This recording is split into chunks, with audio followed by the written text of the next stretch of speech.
Bonjour à toutes et à tous, je me présente, Natasha Verstraeten, je suis la présidente de la FIL, la Fédération des initiatives locales pour l'enfance. La FIL regroupe une série de pouvoirs organisateurs de milieux d'accueil de toutes sortes, aussi bien dans l'accueil des enfants de 0 à 3 ans que des 3 à 12, que la garde d'enfants malades, l'accueil extrascolaire comme les écoles de devoirs, etc. Je vous souhaite la bienvenue à cette série de 3 capsules que nous avons décidé de consacrer à vos émotions. Les émotions des professionnels, comment sont-elles prises en considération par ces temps de crise sanitaire?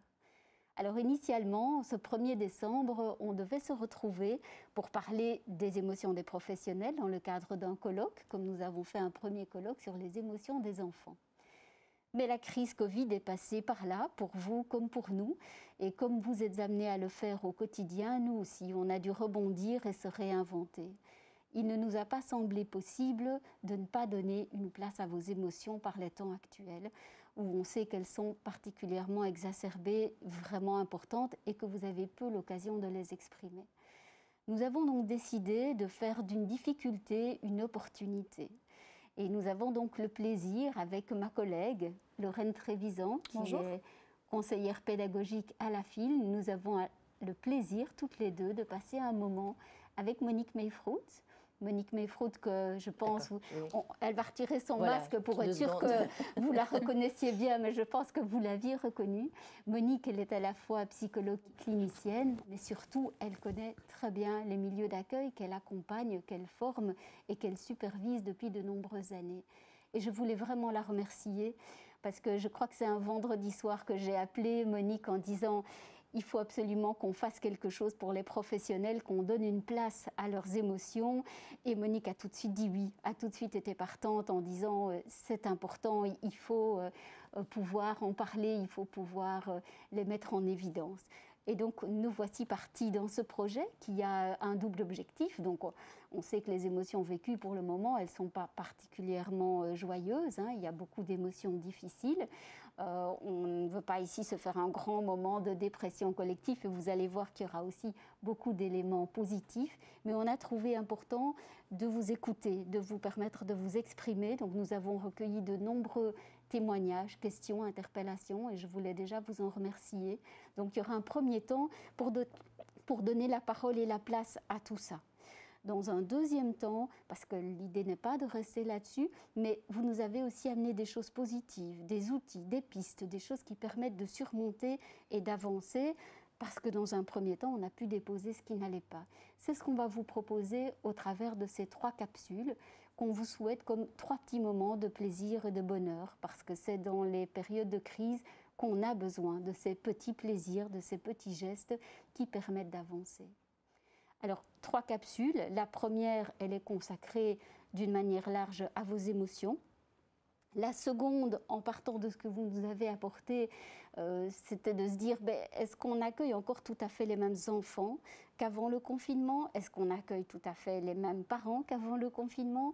Quelles sont les particularités? Comment y réagir? Qu'est-ce qu'on peut mettre en place? Et dans la dernière, on reviendra sur nos professions. Comment sont-elles considérées aujourd'hui?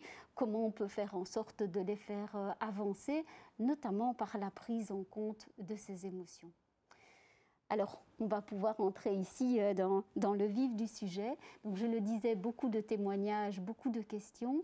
Et ce qui ressort le plus, ce qui vraiment saute aux yeux quand on les relit tous, ce que nous avons eu l'occasion de faire toutes les 3, c'est les notions de peur, de colère, de culpabilité, de perte, de manque. On entend que c'est ces choses très lourdes que vous vivez pour le moment et peut-être Lorraine, tu peux nous en dire un peu plus? Oui, tout à fait.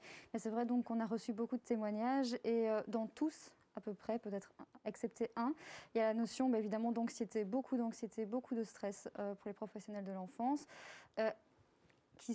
Voilà, ce stress est amené par un sentiment de peur globale de la situation, mais aussi de la peur d'amener le virus au sein du milieu d'accueil et de le propager, ce qui amènerait une fermeture du milieu d'accueil, mais aussi une peur de ramener le virus chez soi et de contaminer ses proches. Donc ce sentiment de peur est vraiment présent dans beaucoup de témoignages. Oui, je pense que c'est d'abord la peur, elle existe. Elle est diffuse dans toute notre société et on est face à un ennemi qui est tellement minuscule qu'on ne peut même pas le voir et qui nous terrorise et qui terrorise tout le monde, qui terrorise aussi nos politiques au point où ils ne nous donnent pas beaucoup de messages très positifs.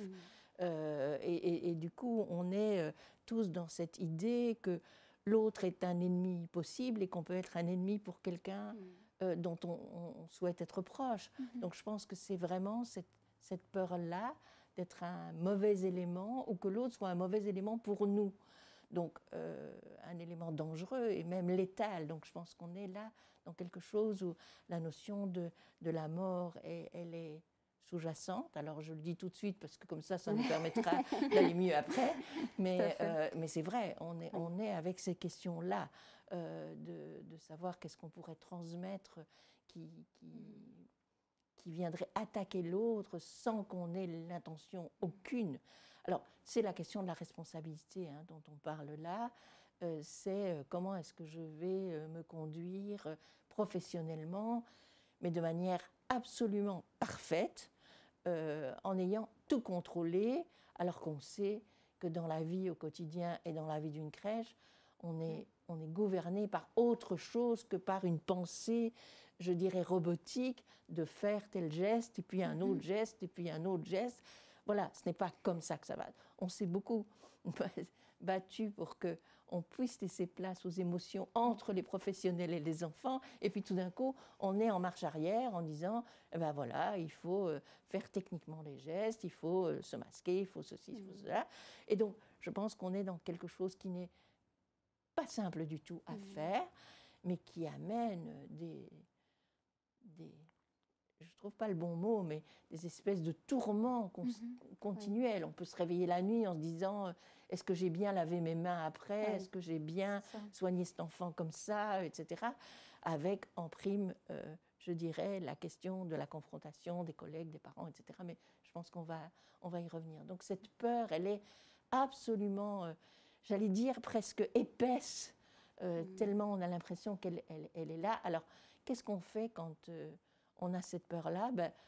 On peut juste essayer de vivre avec, de l'oublier, ce qui fait que parfois certains disent non, moi je n'ai pas si peur que ça, c'est pas, ça va aller, voilà. Mais au fond de soi, on reste avec cette inquiétude qui caractérise l'humain dans ce qu'il a de sensible au niveau de sa responsabilité. Parce que l'apport dans les émotions, qu'on met parfois dans les émotions négatives, mais on dit que c'est aussi une émotion positive. C'est pas négatif, la peur. La peur, elle devrait éviter le danger. Oui.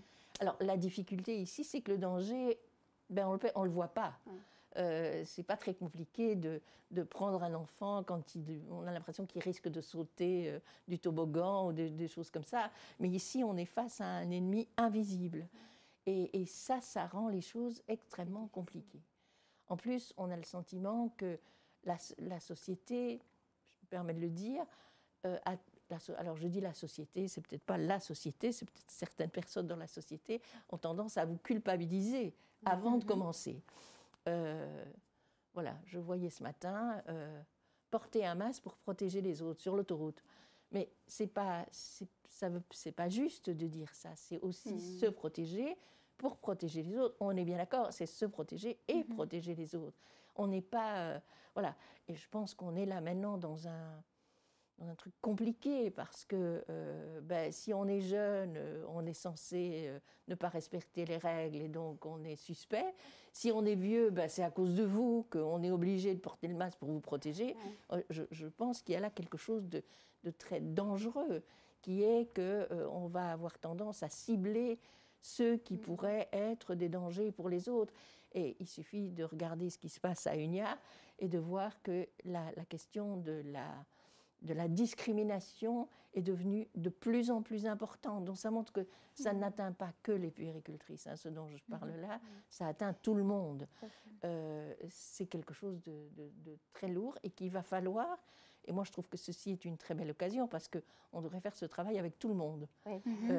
C'est-à-dire aborder cette question-là avec tout le monde parce qu'on n'interroge pas les gens sur ce qu'ils vivent. On dit juste, ils ne suivent pas ou ils ne sont pas respectueux, ou etc. Mais qu'est-ce qu'ils vivent à l'intérieur de leur peur, de leurs émotions. Hein, Oui. voilà. Alors pour rebondir par rapport à ce que vous dites, vous parlez beaucoup d'émotions. Effectivement, pourquoi est-ce que c'est important de reconnaître ces émotions et de les accueillir, et surtout dans ce contexte de crise sanitaire?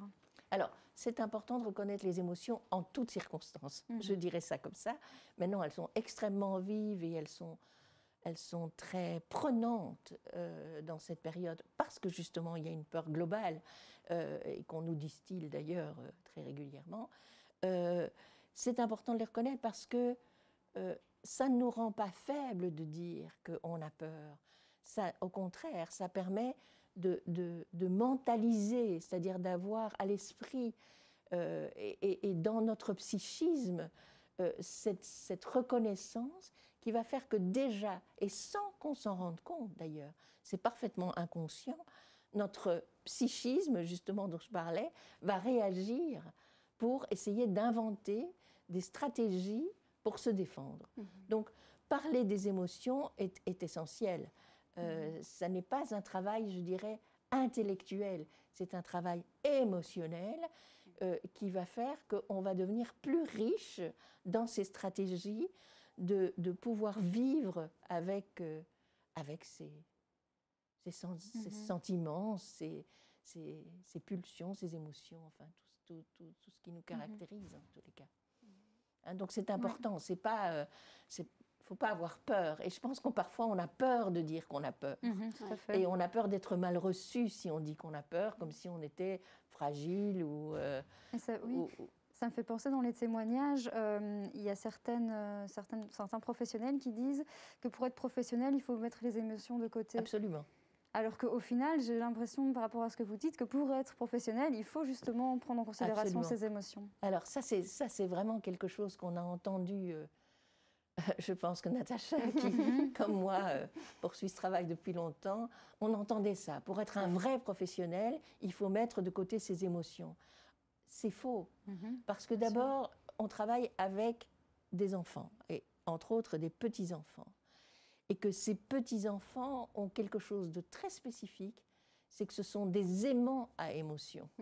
Vous savez, ils ne comprennent pas comment fonctionne le monde. Hein. On doit le leur interpréter, on doit le leur redonner sous une forme qu'ils puissent un jour décoder, lier, comprendre, mettre ensemble.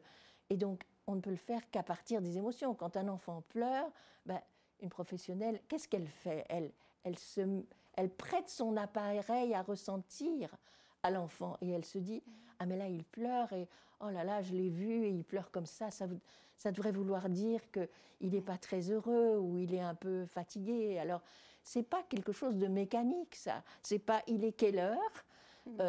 il a besoin de ça. C'est « je ressens ça » et c'est cette émotion-là qu'on va lui rendre et on va désintoxiquer quelque part le malaise que lui ressent. Donc voilà, ça c'est intéressant parce que c'est quelque chose qui va nous aider à comprendre comment on peut aussi désintoxiquer nos propres émotions. Donc le métier d'accueil, je dirais presque d'accueil en général de personnes, c'est de se mettre à la disposition de l'autre pour ressentir ce qu'il pourrait sentir. On peut se tromper, hein. Ça ne veut pas dire que l'enfant s'attende à une réponse 100% tip-top. Ah oui, tiens, madame, c'est ça que j'avais pensé. Pas du tout. C'est, je vois, alors on va revenir sur la question des masques là, je vois que tu as senti ce que j'ai senti ou que tu fais un effort pour sentir ce que j'ai pu, moi, ressentir. Et c'est ça qui va aider l'enfant dans le fait qu'il a de la valeur, il a du sens et que son émotion peut être reconnue. Donc je pense que c'est là-dessus qu'on peut... Donc plus du tout cette idée de pour être professionnel, laissons nos émotions à la maison, s'il vous plaît. Pour être un vrai professionnel, il faut vous... Alors, quand on dit ça, c'est en pas même aussi temps... les laisser déborder. Alors, je suis en colère, ça... j'arrive, je te donne une paire de claques, ça ne va pas non plus. Ça, je suis assez d'accord. Non, mais c'est tout à fait clair. Ça veut dire qu'on n'est pas que émotion. Parce que le professionnel doit pouvoir justifier de ce qu'il redonne à l'enfant.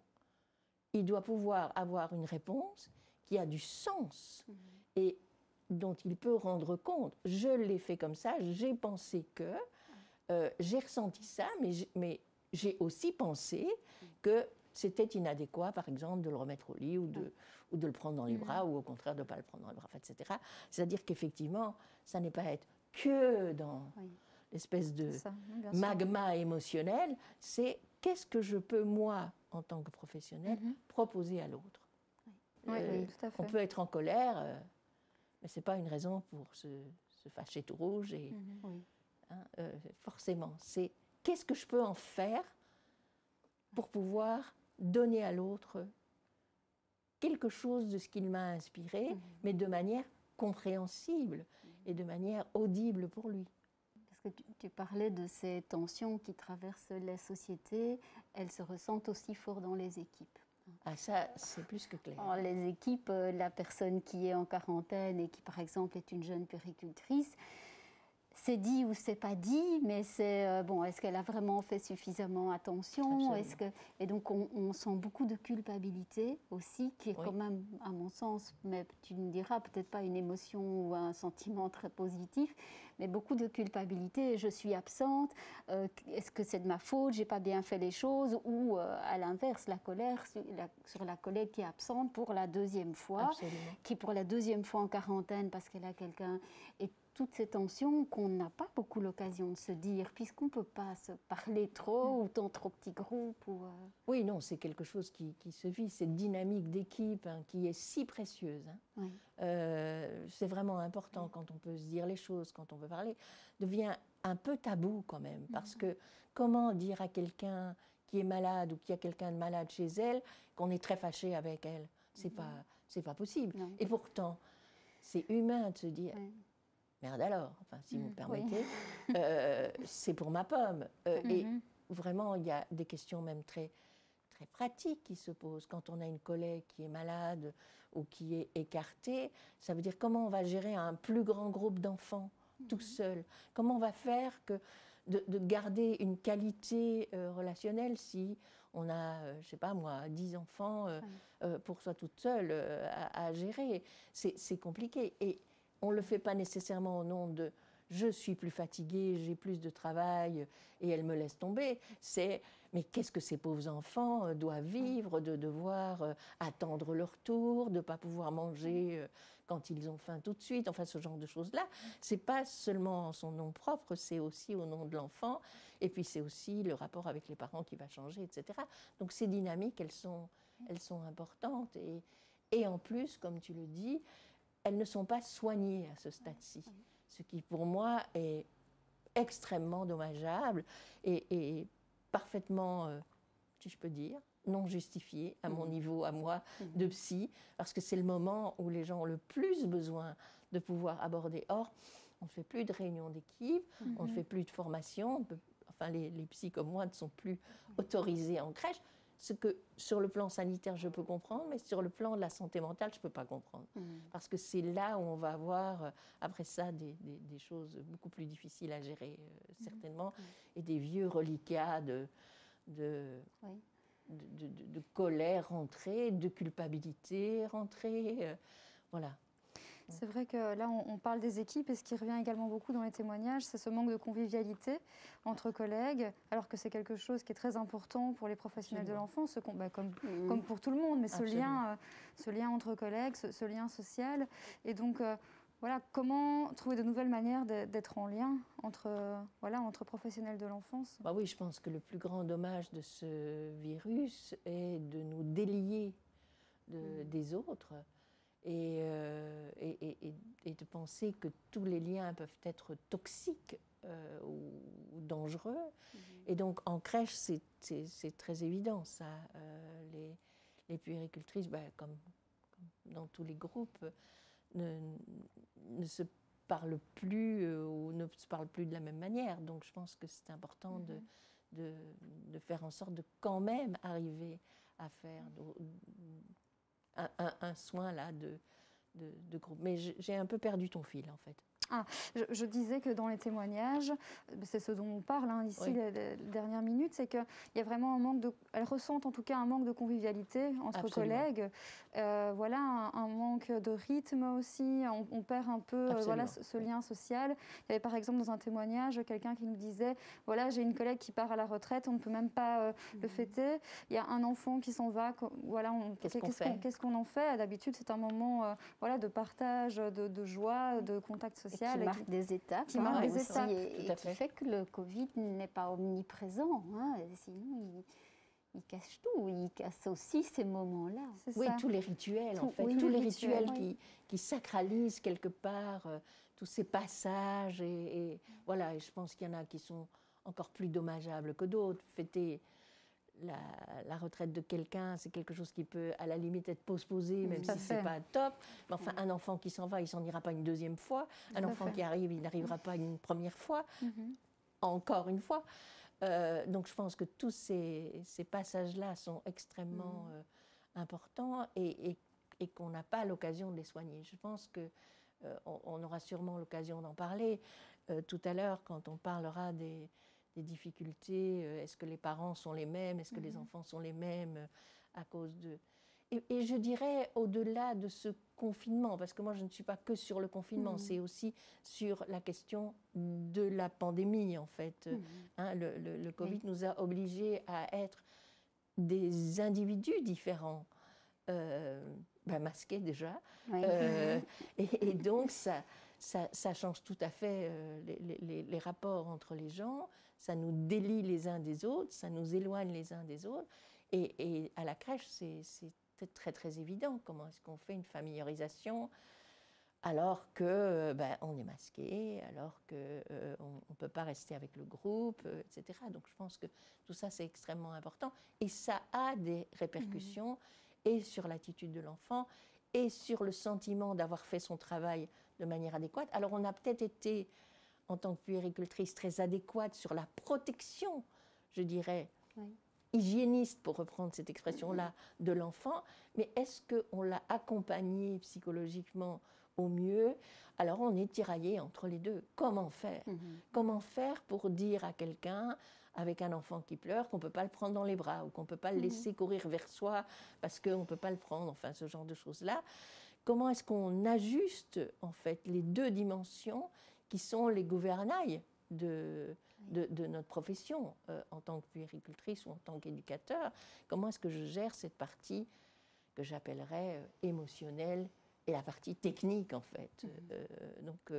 Voilà, on ne peut pas laisser jouer les enfants ensemble s'ils ne sont pas de la même section, enfin ce genre de trucs-là. Alors que quand même les enfants, ils ont tous envie d'aller voir de l'autre côté de la barre ce qui se passe, même si on fait des trucs. Donc voilà, ça nous ramène tout le temps à notre impuissance, ce qui est quand même un sentiment peu plaisant, il faut le dire. C'est-à-dire, quoi que je fasse, je ne fais vraiment pas très bien. Donc la culpabilité dont on parlait avant, elle est toujours là. Est-ce qu'elle est... elle n'est pas liée à un truc qu'on a fait ou un truc qu'on n'a pas fait. Elle est là parce qu'on n'a pas tout fait. On a fait une partie. On a accueilli l'enfant. Ah oui, mais on l'a accueilli avec le masque. Et lui, ce qu'il aurait bien envie, surtout quand il est petit, c'est d'aller voir un petit peu plus loin, etc. Donc forcément, c'est presque une invitation. Le masque, c'est de le retirer. C'est presque une invitation. Voilà. Bon, donc c'est extrêmement compliqué et ardu, en fait. Et ce devoir se réinventer, parce que quand même les consignes changent, c'était pas de port de masque du tout, puis après quand même port du masque. C'est les sections qui doivent être repensées autrement. On avait l'habitude de fonctionner de telle manière, on avait inventé le rituel d'accueil de telle manière, maintenant les groupes sont séparés, on ne peut plus... Et sans avoir toujours le temps de le préparer. Alors ça c'est clair, les injonctions arrivent... je dirais, au compte-gouttes, et pour le jour même ou le lendemain, ce qui est quand même extrêmement problématique, parce que, justement, on n'a pas le temps d'absorber tout ce que ça va impliquer. Et donc, on agit, mais on agit, je dirais pas sans réfléchir, puisque quelqu'un d'autre a réfléchi à notre place, mais avec un sentiment d'être un peu, être comme des enfants, à devoir obéir. Et si on n'obéit pas, on est dans la faute. Mais en même temps, l'application n'est pas aussi simple que ça. Et cette application a des retentissements.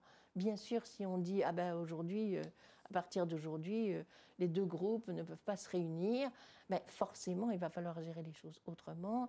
Et ce n'est pas simple de le dire. Et l'émotion qu'on va en avoir, c'est de se retrouver toute seule dans son groupe, alors qu'avant, on était deux. Enfin, je veux dire, tout ça, ça a des répercussions. D'autant plus que, malheureusement, peut-être que 4 jours plus tard, et peut-être que ça c'est déjà beaucoup, 4 jours plus tard, on aura une autre injonction qui nous donnera un autre avis. Donc ça c'est très très difficile. Et je pense que les responsables de crèche sont très mal prises, elles aussi, puisqu'elles doivent donner ces injonctions-là sans avoir elles-mêmes eu le temps de les digérer, de les préparer, de les imaginer. De mettre du sens parfois. Et donc on dit vite, il faut faire comme ça, puis quand... c'est compliqué dans un métier de lien, dans un métier de projet. Hein, on nous demande, et je pense que c'est ça qui fait qu'on aime ce métier, c'est qu'il y a du sens dans nos pratiques. Et là, le sens, on n'a pas toujours le temps de le construire. Alors ça, quand tu parles du sens, je pense que quand on a dit effectivement qu'il fallait être respectueux des émotions des professionnels dans la relation à l'enfant, dans la relation avec les autres, je pense que c'est là où on a dit, ben, on va trouver le sens. Enfin, ce qui est magnifique dans ce travail, c'est la rencontre de l'autre, de se mettre en lien avec l'autre. Or, tout va dans le sens de on brise les liens, et donc forcément, on perd le sens. On garde la technique, mais on perd le sens. Et c'est ce qui nous enrichit, c'est le sens. C'est j'apporte quelque chose à cet enfant, je le fais grandir, je lui apporte. C'est magnifique, les enfants qui disent, enfin les enfants qui disent ça, ils n'ont pas encore dit parce qu'ils ne savent pas parler. Mais les professionnels qui disent je peux apporter quelque chose à cet enfant qui est d'une autre nature que la relation qu'il a avec ses parents. Moi j'appelle ça un autre dictionnaire. Les enfants qui vont en crèche, ils ont un autre dictionnaire. D'eux-mêmes, donc qu'est-ce que l'autre lit en moi, qui n'est pas la même chose que ce que mon parent dit de moi. Bon, ça ne se passe pas aussi avec autant de mots que ce que je dis, moi, dans une seule phrase, mais c'est ça qu'il ressent. Elle me voit autrement, quelque part. Et ça m'enrichit, parce que c'est aussi quelque chose que je suis. Et c'est ça qu'elle m'apporte.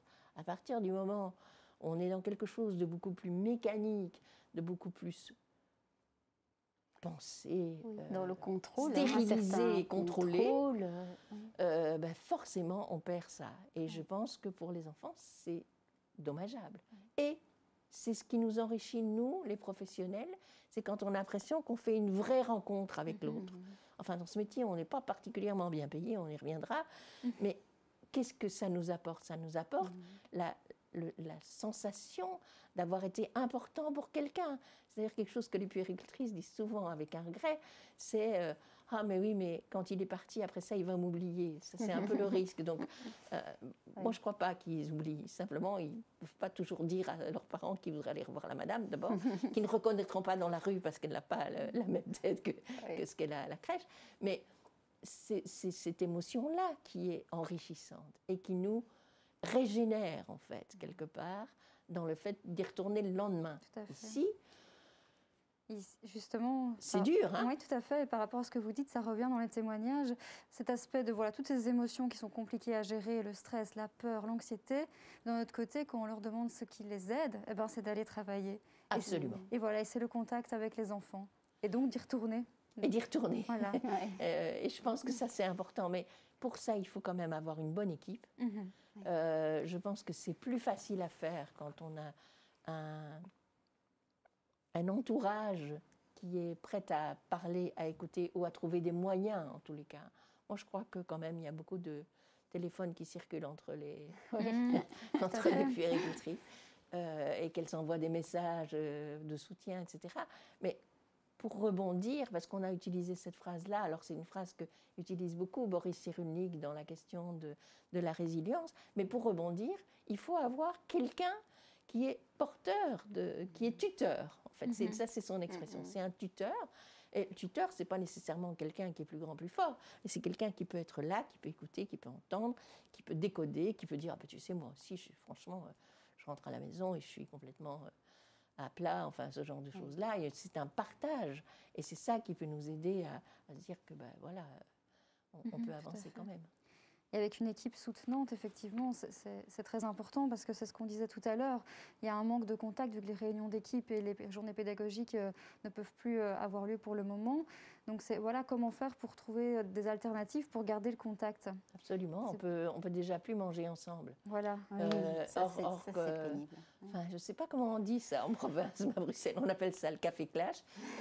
L'heure du café, c'était quand même quelque chose, la pause café, etc. Ben, quand on voit le personnel de crèche qui va, on parle des enfants forcément. On parle pas toujours de ses émotions, mais enfin ça permet de dégager. Oh, tu sais, j'étais quand même inquiète parce que lui, il était vraiment. Je ne sais pas très bien comment le prendre. Enfin voilà, on peut tricoter toutes ces émotions-là, et c'est ça qui nous reconstitue un peu quand même. Et donc ce qu'il faut, si on entend bien, c'est essayer d'identifier toutes les manières et tous les petits moments de garder du lien, de se faire des petits plaisirs. Absolument.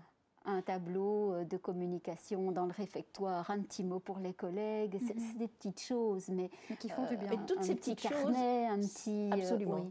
Un petit mot, voilà. Enfin, je ne sais pas, je lisais ce tableau-là et je me disais, bah oui, faire un tableau où on écrit aujourd'hui les gars, ça ne va pas du tout, ou au contraire, aujourd'hui, j'ai la pêche, si quelqu'un a besoin de moi, je peux l'écouter, etc. Et je pense essayer dans des sections où on est à plusieurs, on est quand même là à plusieurs à travailler, on peut aussi peut-être prendre un tout petit peu de temps pour se parler. Voilà, il y a une question de solidarité justement qui doit se poser. Moi, je vais un peu m'occuper des enfants qui font la sieste et pendant ce temps-là, d'autres peuvent parler. Enfin, voilà, je continue à dire, moi, que faire appel à des équipes qui pourraient entendre et être les dépositaires de ça, c'est extrêmement important. Il faut soigner la santé mentale des professionnels. Et je ne dis pas qu'elles ne vont pas bien, etc. Mais je pense que c'est extrêmement dur ce qu'elles vivent. Et on n'a pas encore commencé à parler de ce qui se passe avec les parents ou avec l'institution elle-même. Les visios, certains passent Absolument. par la visio. Alors, c'est sûr que ce n'est pas la même chose. C'est pas la même chose. Ici, on est toutes les trois autour de jolies tranches d'arbres de Noël. C'est sûr que ce n'est pas la même chose si on était chacune derrière notre ordinateur. Non. Mais c'est mieux que rien. Mais beaucoup disent quand même c'est mieux que rien. C'est mieux que rien. Et de se voir est mieux que rien. Enfin, je pense qu'on peut se téléphoner, on peut s'envoyer un SMS, mais de se voir, c'est quand même pas mal. Parce qu'on a besoin du regard de l'autre pour se situer, comme les enfants.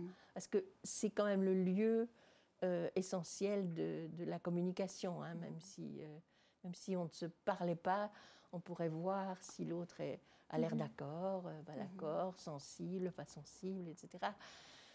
Dans un SMS, on dit quelque chose qui a cru, qui a vif, mais pas nécessairement élaboré. Et ça n'aide pas beaucoup parfois. Dire je suis en colère, ça permet d'évacuer, mais le temps d'une seconde. Et puis après, on est avec la colère et puis on se dit « Ah merde, alors j'ai dit... pardon, moi je viens de dire merde. Je l'ai dit à l'autre et qu'est-ce qu'elle va penser de moi, etc. » Donc ça, ce n'est pas un très très bon système. C'est de pouvoir élaborer sur ce qu'on ressent. Ça prend du temps et ça prend de l'engagement, mais je dirais presque physique en fait. C'est important ça. Donc les tableaux, les carnets de communication, tout ça, les visios. Si on arrive à faire de petites réunions à 3-4, où on est par section, où on est à distance avec un masque, s'il fait assez beau, on met sa veste et on est dehors. Après tout, c'est ce qu'on dit pour les enfants. C'est bon d'être à l'extérieur du moment qu'ils ont des bons vêtements. Peut-être qu'on peut aussi pour les professionnels, partout c'est possible. Il n'y aura pas une solution unique pour tous. Certainement pas, certainement pas. Et d'autant plus qu'on n'a pas des personnes toutes équivalentes. Il y a une question de rythme aussi, il y a une question de disponibilité. Je pense qu'on n'a pas toute la même vie, en fait, et que pour certaines, à certains moments, c'est très difficile de parler. Pour d'autres, c'est très difficile de se taire. Donc, il faut pouvoir accorder un peu ces rythmes pour que ne pas donner le sentiment qu'on charge l'autre ou au contraire qu'on ne l'écoute pas, enfin, etc. Donc, je pense que c'est important. Et c'est pour ça que parfois, c'est important d'avoir un médiateur. Enfin, je dis médiateur, c'est pas quelqu'un qui doit faire de la médiation, mais quelqu'un qui doit un peu gérer cette communication qui n'est pas si facile. C'est pour ça que je pense que faire appel à des professionnels, c'est parfois utile parce qu'on peut sentir qu'est-ce qu'on peut mettre en accordage, valeur, un accordage que affectif. Chacun ressent, mais et faire en sorte que chacun se sente entendu. Absolument. Parce que là aussi, il y a une diversité entre ceux que ça affecte plus ou moins. Oui, parce qu'on n'a pas tous la même histoire, on n'a pas tous la même vie, tout simplement. Quand on parlait de la peur de contaminer l'autre, la peur de... cette peur-là, elle n'est pas qu'à la crèche, elle est aussi à la maison. Et si on a, je ne sais pas moi, des jeunes enfants, des jeunes adolescents qui aiment sortir et dont on n'est pas trop sûr que quand on n'est pas là, ils ne sortent pas voir leurs potes, ce qui, bon voilà, est discutable, mais qui existe, eh ben forcément, on va porter un autre poids que celles qui vivent une vie beaucoup plus tranquille, avec pas d'enfants ou des enfants très très grands, enfin, etc. Donc, je pense que tout ça, et tout a une place, en fait. C'est ça, et donc par rapport à ce qu'on dit ici depuis le début, en tout cas, ce qui est à retenir et ce qui est important, c'est d'avoir un endroit et un moment pour décharger Absolument. tout ce qu'on ressent. Je pense que c'est indispensable pour le bien-être des professionnels d'avoir ce temps. Mais quand tu dis décharger, moi je suis toujours un peu inquiète sur ce mot-là, parce que décharger, c'est le dire dans une espèce d'impulsion. Oui, d'impulsion. Or, il faut que ce soit entendu, reçu et un peu décontaminé. C'est ça, ce n'est pas juste décharger puis on s'en va. Tout à fait. Exactement. Hein, parce que c'est pas juste dire oh, j'en ai marre. Oui, j'entends, j'en ai marre. Ok, mais ok. Et qu'est-ce qu'on en fait? Qu'est-ce qu'on en fait? Hein, qu'est-ce qui te pèse le plus? C'est quoi qui est le plus dur pour toi? Sans être intrusif, évidemment. Hein, c'est pas allonge-toi et raconte-moi ta vie. Hein. C'est où est-ce que je peux aider, tout simplement? Oui, qu'est-ce qu'on pourrait mettre en place? Qu'est-ce qu'on pourrait mettre en place? On ne peut plus faire de rituel de sortie d'un enfant ou d'entrée. Mais est-ce qu'on pourrait faire un petit rituel juste au moment du repas, par exemple? Est-ce qu'on pourrait allumer une bougie? Est-ce qu'on pourrait, je ne sais pas moi, je pense à une crèche où j'étais la fois passée, je trouvais que c'était très mignon. Elles avaient juste pensé que ça serait sympa de faire, ça va vous faire rire, un repas aux chandelles. Elles avaient fermé toutes les, comme ici, toutes les tentures, et elles avaient mis des bougies. Et c'était extrêmement calme, et c'était une fête quand même. Et c'était un rituel qu'on avait inventé pour faire un moment qui était un moment très spécial, qu'on ne va pas répéter le lendemain ni le surlendemain, mais qui a fait du bien. Qui a fait du bien à tout le monde. Pour les puéricultrices, parce qu'elles avaient été créatives, et pour les enfants, parce que c'était la fête, en fait. Donc voilà, je pense à des petites choses comme ça qui pourraient... parce que ce n'est pas décharger, c'est prendre... Oui. Alors, si on décharge, c'est que l'autre doit prendre en charge. C'est ça, tout à fait. Non, je comprends bien la nuance.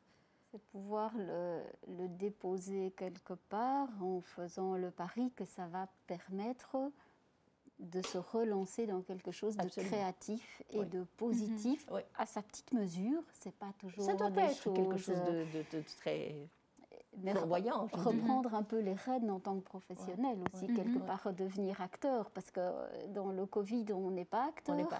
Dans les mesures qu'on nous impose, et c'est normal, elles viennent d'experts, nous on ne l'est pas, mais enfin si, on est expert de la petite enfance, mais on n'est pas expert en matière de mesures sanitaires, mais c'est un peu reprendre les rênes et dire ok, voilà, ça c'est le contexte, effectivement j'ai peur, je suis en colère, je me sens coupable, mais quand j'ai déposé tout ça, j'ai quand même mon petit champ d'action. Tu parlais de Absolument. responsabilité. Hein, tout. Oui. On garde une petite zone de responsabilité quand même où on peut faire des petites choses. Et On c'est a là qu'on un voit. petit espace de créativité. Et ça, il faut se l'accorder, quoi. Oui. Winnicott dit ça, il faut rester vivant. Alors il le dit dans des situations particulières. Hein. Parfois, c'est par rapport aux adolescents qui nous rendent chèvres, hein, qui nous disent ah, mais tu poses trop de questions, tu es trop intrusif, ou tu t'en fiches de moi. Enfin, et les deux en même temps. Donc on a les deux pieds dans le ciment, on ne peut rien faire. Mais il faut rester créatif, et il faut rester vivant.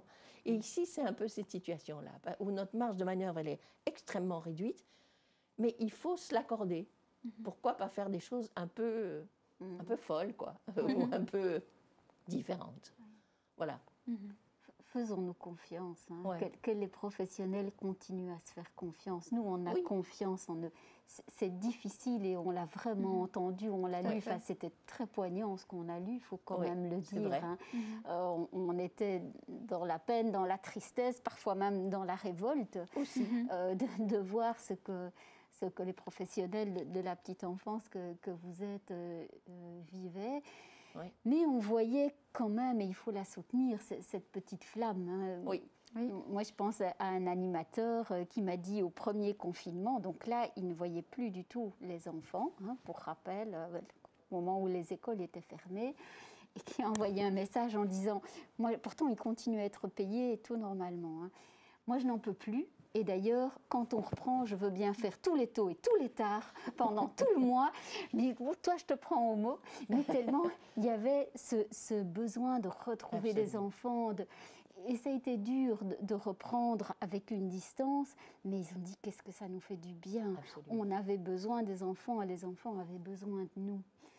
Et Oui, c'est je pense là-dedans que qu'on c'est est. beaucoup de puéricultrices le disent. Hein, ce qui les tienne quand même, c'est d'avoir ce travail. Oui.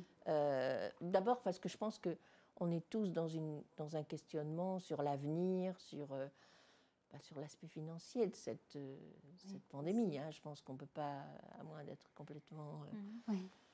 aveugle, on ne peut pas se dire que les choses vont être toutes roses et violettes. Donc forcément, il y a ce questionnement-là sur le lendemain ne se pose pas pour celles qui peuvent travailler, elle se pose pour celles qui sont écartées. Oui.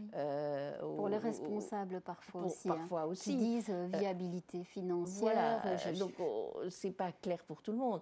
Mais celles qui peuvent travailler, c'est aussi ça le problème. Hein, c'est qu'à la fois on est un peu fâché de ce qui se passe, mais en même temps on est assez content d'avoir ce job. Oui. Hein.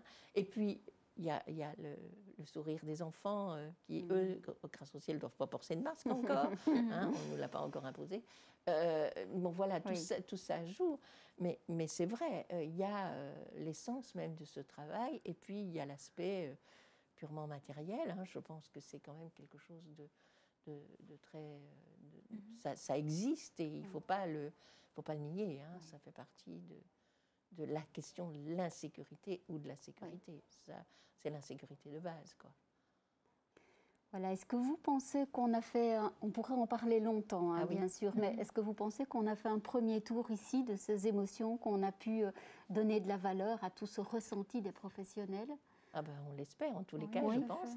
On se recoupera sans doute dans d'autres capsules, mais en même temps, je pense que oui. Alors, ce que je vais vous proposer, c'est qu'on en reste là pour cette première capsule. Je voudrais vraiment remercier beaucoup Lorraine qui a préparé tout ça, recueilli vos témoignages, qui les a triés, analysés. Remercier beaucoup Monique pour ses éclairages et qui permet, tout en reconnaissant vos difficultés, hein, c'est vraiment l'objectif, c'est de reconnaître ce que vous vivez, mais de rebondir aussi et de voir toutes les pistes et tout le bon que vous amenez également en reconnaissant ce qui est difficile. Alors, ne restez pas seul avec cette capsule, on l'a dit tout à l'heure, hein. On va s'arrêter maintenant, donnez un petit coup de fil, faites une petite visio, voyez-vous entre collègues, hein. L'idée, c'est que ça puisse vous permettre de continuer à débattre un petit peu et à avancer. Et donc, on vous propose de vous retrouver pour la deuxième capsule qui sera consacrée à les enfants d'aujourd'hui, les enfants pendant la période du confinement, les parents pendant la période du confinement. Est-ce que ce sont les mêmes? Comment est-ce qu'ils nous demandent de nous adapter? Donc, merci beaucoup pour votre attention et pour votre écoute. Et on se retrouve pour la deuxième capsule.